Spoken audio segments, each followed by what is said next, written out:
LifeLock, how can I help? The IRS said I filed my return, but I haven't. 1 in 4 tax-paying Americans has paid the price of identity fraud. What do I do? My refund, though. I'm freaking out. Don't worry, I can fix this. LifeLock fixes identity theft guaranteed and gets your money back with up to $3 million in coverage. I'm so relieved. No problem. I'll be with you every step of the way. 1 in 4 was a fraud-paying American. Not anymore. Save up to 40% your first year. Visit LifeLock.com/podcast. Terms apply. They always tell you there's a catch, a compromise, an asterisk.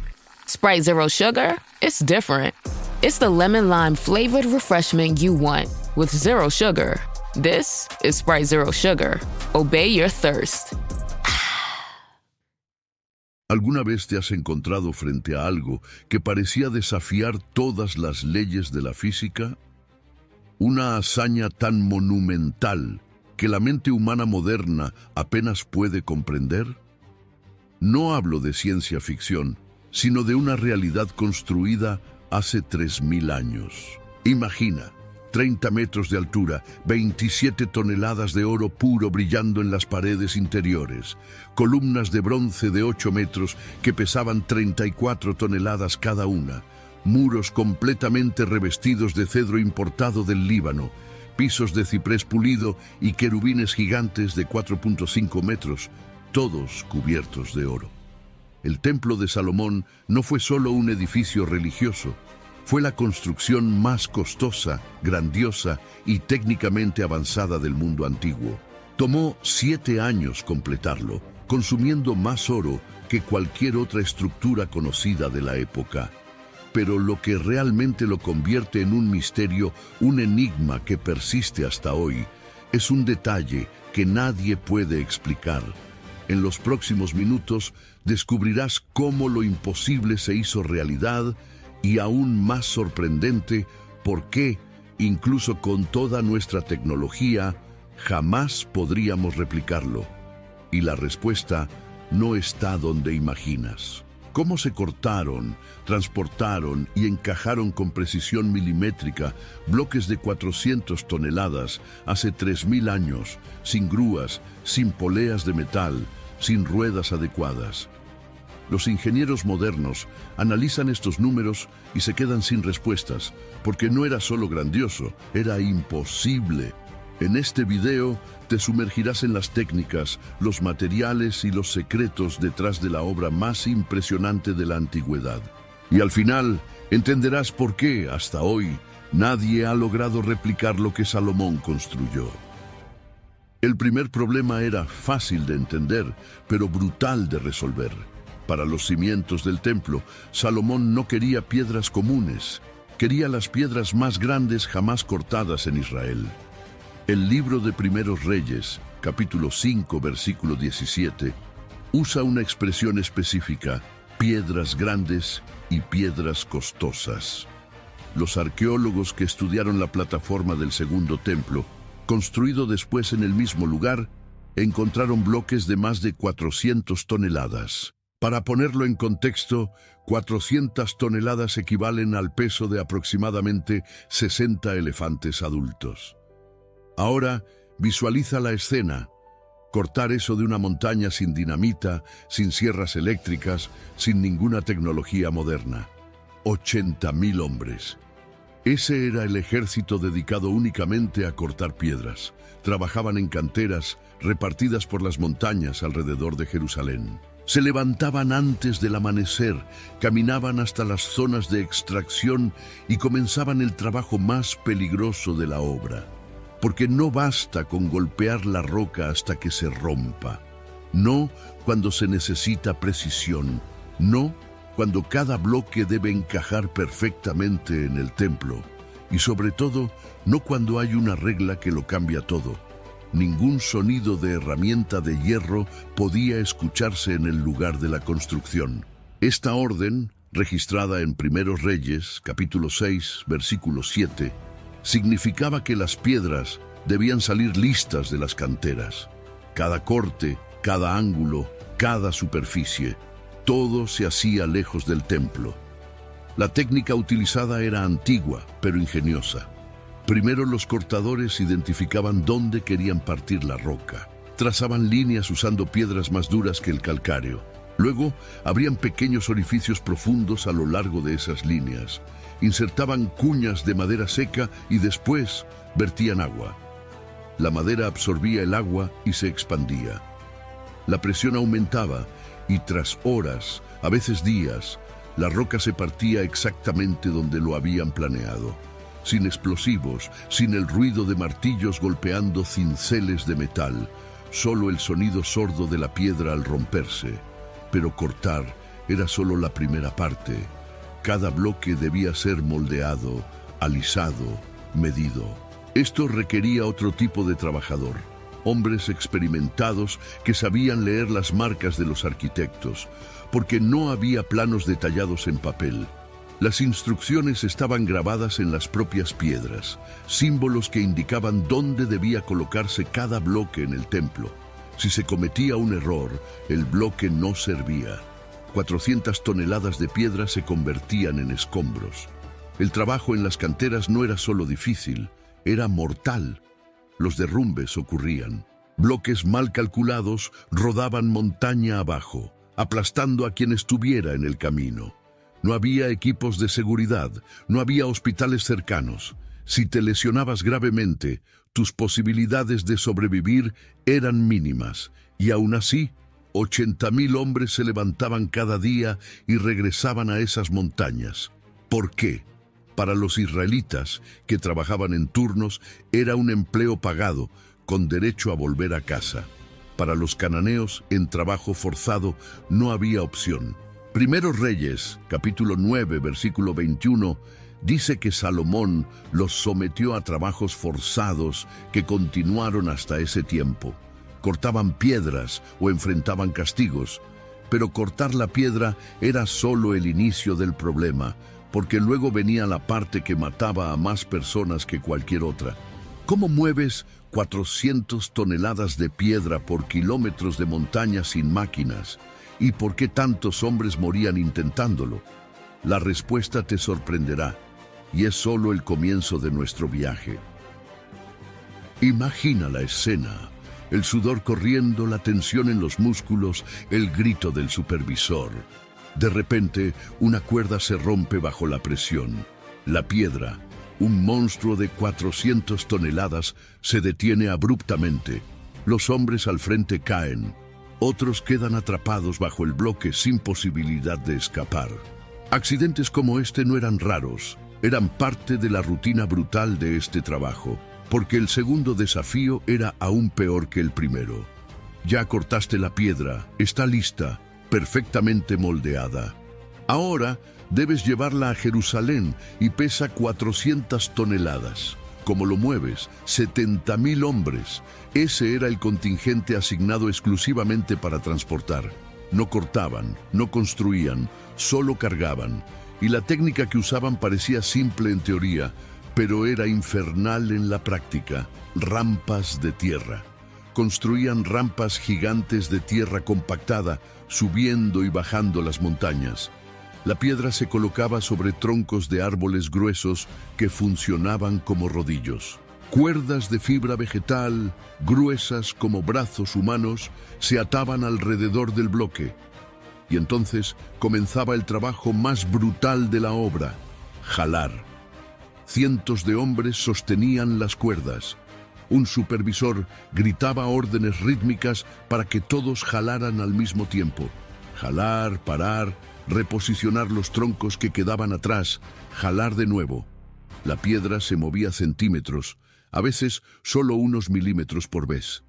Un bloque de 400 toneladas podía tardar semanas en recorrer 5 kilómetros. Y durante todo ese tiempo, los hombres dormían junto a la piedra, comían allí, no se apartaban hasta que llegaba a su destino. Pero aquí está el detalle que lo empeora todo. Las cuerdas no eran eternas. Las fibras vegetales soportan peso, pero tienen un límite. Bajo presión constante comenzaban a desgastarse, los hilos se rompían uno por uno, y cuando la cuerda finalmente cedía, no era solo ella la que se perdía. El peso se redistribuía de forma violenta. Los hombres eran arrojados hacia adelante, otros quedaban atrapados. La piedra, sin control, a veces resbalaba hacia atrás, aplastando a quien estuviera en el camino. No había seguros, no había compensación para las familias. Morías y otro hombre tomaba tu lugar en la cuerda. Al día siguiente, los israelitas que trabajaban en turnos tenían una ventaja. Un mes jalando piedras, 2 meses en casa. Aguantaban porque sabían que terminaría, pero los cananeos, en trabajo forzado, no tenían esa esperanza. Jalaban hasta que la obra terminara. 7 años. Algunos no sobrevivían los primeros meses. Agotamiento, heridas, enfermedades causadas por dormir a la intemperie. La mortalidad entre los cargadores era la más alta de toda la obra. Y aún así, el trabajo no paraba, porque Salomón tenía plazos que cumplir. Ahora viene la parte impresionante. Cuando la piedra finalmente llegaba al lugar de la construcción en Jerusalén, no podía ser tocada. ¿Recuerdas la regla? Ningún sonido de herramienta de hierro. Esto significaba que el trabajo de posicionamiento debía ser perfecto. Si la piedra estaba 1 milímetro fuera de lugar, no se podía golpear con un martillo para ajustarla. Había que jalarla de vuelta, reposicionar los rodillos, intentarlo de nuevo. Por eso, los supervisores eran implacables. Medían todo, verificaban cada ángulo y, si algo estaba mal, la culpa recaía en los cargadores. Los castigos eran severos, latigazos, reducción de raciones, a veces algo peor. Pero transportar piedras gigantes no era el único problema imposible. 200 kilómetros separaban Jerusalén de los bosques del Líbano, y Salomón necesitaba miles de troncos de cedro. ¿Cómo traes madera de otro país sin camiones? ¿Y cuántos hombres murieron en el camino? La respuesta es más compleja de lo que imaginas y nos lleva a una travesía épica. El problema no era solo la distancia, era lo que la distancia significaba. 200 kilómetros separaban Jerusalén de los bosques de cedro en el Líbano. 200 kilómetros de montañas, valles, ríos y territorio extranjero. Y Salomón necesitaba miles de troncos. El cedro era la madera más noble del mundo antiguo, resistente, aromática, casi indestructible, usada por reyes para construir palacios y templos, pero solo crecía en las montañas libanesas. Israel no lo tenía. Entonces, Salomón hizo lo que cualquier líder haría, compró. La negociación con Hiram, rey de Tiro, está registrada en 1 Reyes capítulo 5, versículos 6 al 11. Hiram proporcionaría leñadores especializados y todo el cedro necesario. A cambio, Israel pagaría 20,000 coros de trigo al año, más de 4 millones de litros y otros 2 millones de litros de aceite de oliva. Era un acuerdo comercial extremadamente costoso, pero Salomón no tenía opción. Sin cedro, no había templo. 10,000 israelitas. Ese era el contingente asignado para trabajar en el Líbano, pero no estaban allí todo el tiempo. Primeros Reyes, capítulo 5, versículo 14, explica el sistema. 1 mes en el Líbano, 2 meses en casa. Adoniram era el supervisor encargado de organizar los turnos. Cada mes, 10,000 hombres subían a las montañas libanesas. Trabajaban junto a los leñadores sidonios, que eran especialistas, talando cedros gigantescos que tenían siglos de antigüedad. Luego, cortaban los troncos en tamaños transportables, y entonces venía la parte más complicada, llevarlos a Israel. El transporte se dividía en 2 etapas. La primera, por mar. Los troncos se ataban unos a otros, formando balsas enormes, empujadas y guiadas por barcos más pequeños. Estas balsas flotaban por el mar Mediterráneo hasta el puerto de Jope, que hoy es parte de Tel Aviv. El viaje tomaba días, las tormentas eran comunes, a veces las cuerdas se rompían y los troncos se perdían en el mar. Pero era la forma más rápida de mover madera pesada por largas distancias. La segunda etapa, por tierra. De Jope a Jerusalén hay unos 60 kilómetros. Parece poco, pero cada tronco de cedro pesaba toneladas. Usaban la misma técnica que con las piedras. Troncos más pequeños como rodillos, cuerdas y cientos de hombres jalando. La diferencia es que la madera es más frágil que la piedra. Si dejabas que el cedro se arrastrara por el suelo, se rayaba, se agrietaba, perdía calidad. Entonces, el cuidado debía ser doble y el tiempo de transporte mucho mayor. Un solo tronco podía tardar semanas en llegar. Los hombres que hacían este trabajo dormían a la intemperie, comían raciones básicas de pan, lentejas y agua. Muchos se enfermaban, fiebres, infecciones, agotamiento. No había médicos especializados. Si te ponías demasiado enfermo para trabajar, te reemplazaban, y si morías, tu familia recibía la noticia semanas después, cuando terminaba tu turno y no regresabas a casa. Era un sistema brutal, pero eficiente, porque al final el cedro llegaba, y cada tronco que entraba en Jerusalén era una pieza más del rompecabezas más grandioso jamás construido. Pero traer piedras y madera era solo la mitad del desafío, porque había una regla que lo hacía 10 veces más difícil, una regla que nadie podía romper. Y si la rompías, el castigo era inmediato y severo. ¿Cómo construyes en silencio absoluto? ¿Y qué revela esto sobre la verdadera naturaleza del templo? La respuesta está en la fe y la reverencia. Piensa en qué pasaría si un trabajador golpeara una piedra con un martillo por accidente. El sonido resonaría en el lugar de la construcción. Los supervisores llegarían corriendo. No importaría la excusa, el castigo sería inmediato y severo, porque había una regla por encima de todas las demás. Una regla que hacía que la construcción del templo fuera diferente a cualquier otra obra jamás realizada. Ningún sonido de herramienta de hierro podía escucharse en el lugar. No era una sugerencia, no era una preferencia. Era una orden directa, registrada en Primeros Reyes, capítulo 6, versículo 7. Y quien la rompía pagaba un alto precio. Pero aquí está la pregunta que nadie responde fácilmente.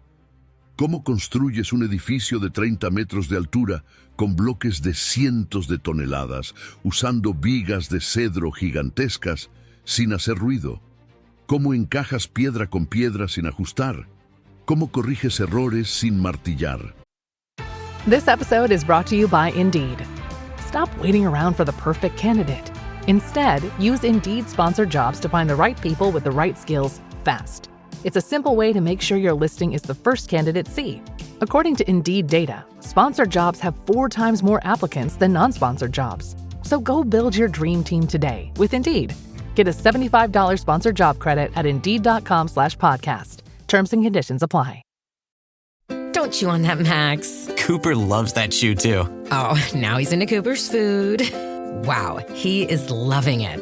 What do you feed Cooper? Blue Buffalo Life Protection Formula. He never leaves a crumb. I love it because it's made with high-quality protein, nutrient-rich fruits and veggies, and wholesome whole grains. Looks like we're switching to Blue. Blue Buffalo foods are made with the superior ingredients your dog needs to thrive. Can your dog food say that? Visit feedbluefood.com to learn more. La respuesta estaba en la preparación.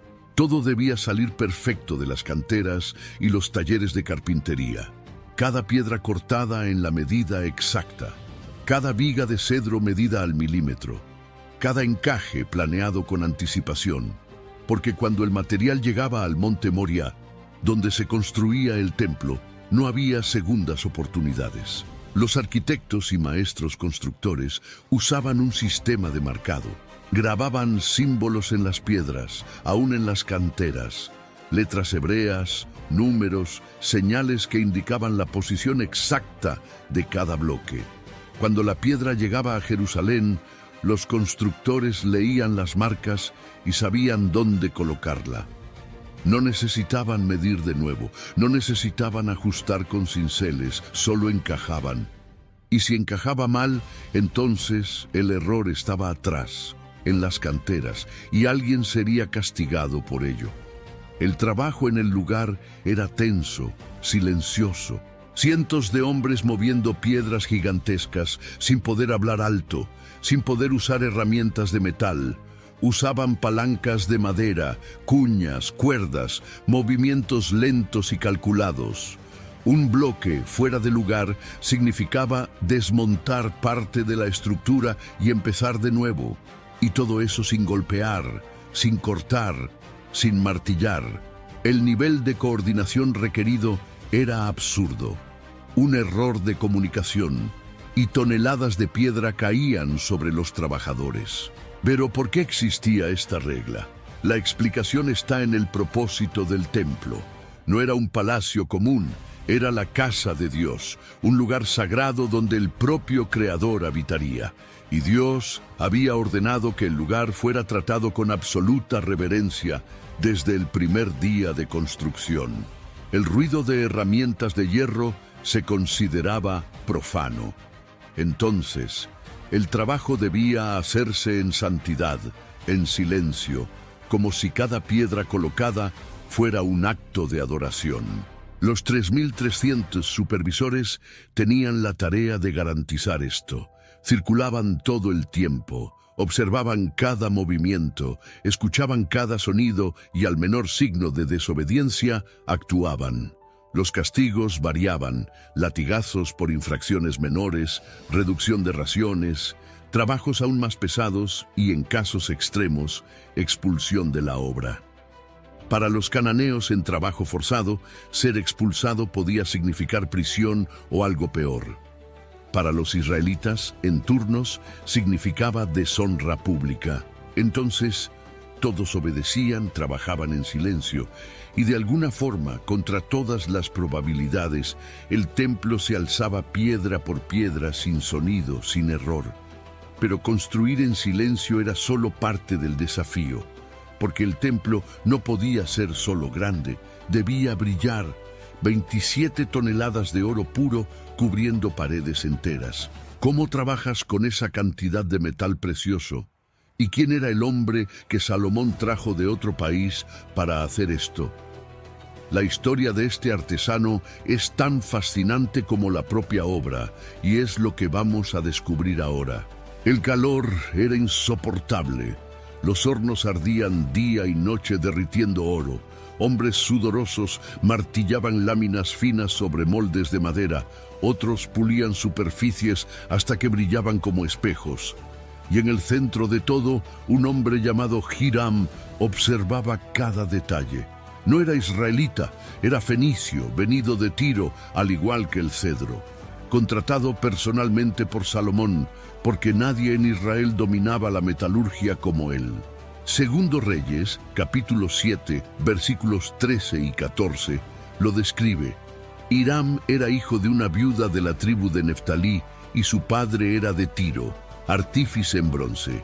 Estaba lleno de sabiduría, entendimiento y conocimiento para hacer toda obra en bronce. Pero el bronce no era el mayor desafío, era el oro, 27 toneladas de él.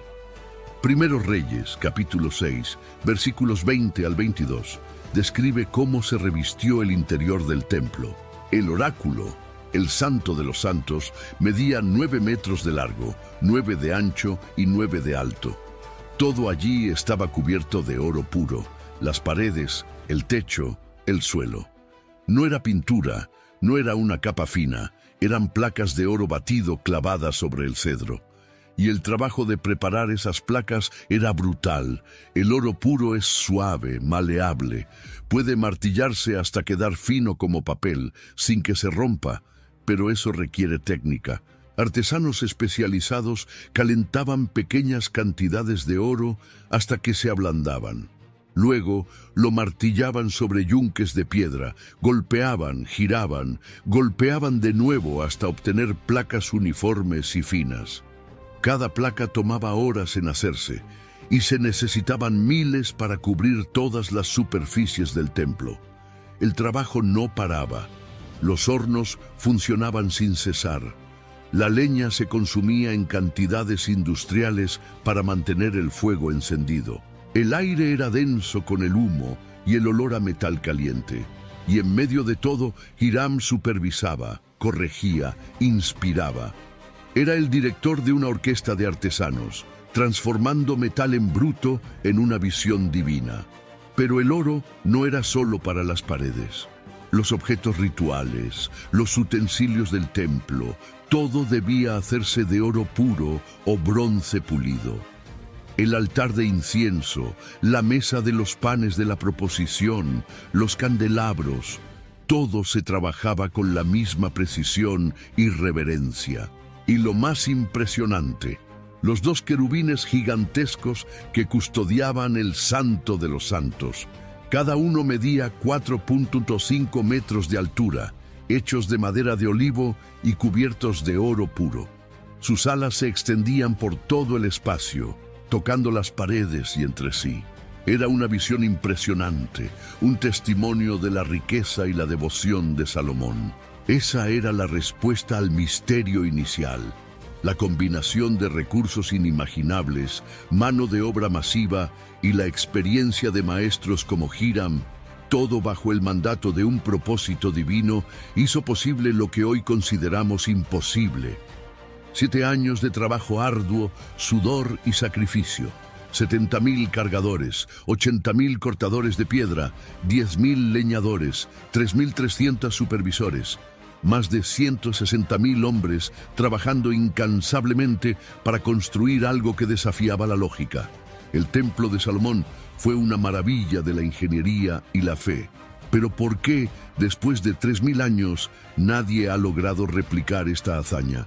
La respuesta no está solo en la falta de tecnología o en la escala del proyecto.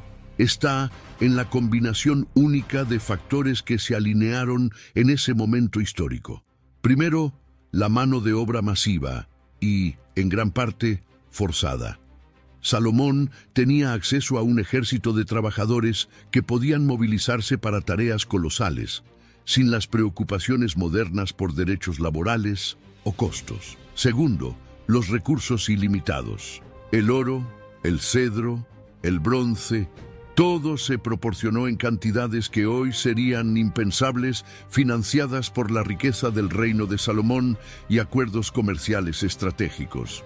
Tercero, la motivación divina. Para los israelitas, construir el templo no era solo un proyecto de ingeniería, era un mandato divino, un acto de adoración. Esa fe inquebrantable impulsaba a los trabajadores a superar desafíos que de otra forma serían insalvables. Cuarto, el conocimiento y la experiencia de civilizaciones antiguas. Hiram de Tiro, los leñadores sidonios, los maestros constructores. Salomón reunió a los mejores artesanos e ingenieros de su época, que dominaban técnicas que se perdieron o adaptaron con el tiempo. Y finalmente, la perfección exigida por la regla del silencio. Esa imposición, que parecía un obstáculo, en realidad forzó un nivel de planificación y precisión casi imposible de alcanzar. Cada pieza debía ser perfecta antes de llegar al lugar de la construcción, eliminando el margen para errores e improvisaciones. Esto resultó en una calidad de construcción que rara vez se ha visto desde entonces. El Templo de Salomón fue destruido siglos después, pero su legado permanece como un recordatorio de lo que la ingeniosidad humana, la fe y la determinación pueden lograr. Una obra que desafió las leyes de la física y la lógica, construida por hombres que, con sus propias manos, erigieron un monumento a la gloria de Dios. Es un testimonio de una era donde lo imposible se hizo realidad. Y al mirar atrás, solo podemos preguntarnos, ¿qué más esconde la antigüedad que aún no hemos comprendido? ¿Alguna vez te has preguntado qué es realmente imposible? Tal vez la respuesta esté en mirar al pasado con nuevos ojos, con la curiosidad de quien busca desentrañar secretos antiguos. Si esta historia de superación y misterio te ha fascinado, deja tu like y suscríbete al canal para más relatos que desafían nuestra comprensión. Hasta la próxima aventura por lo imposible.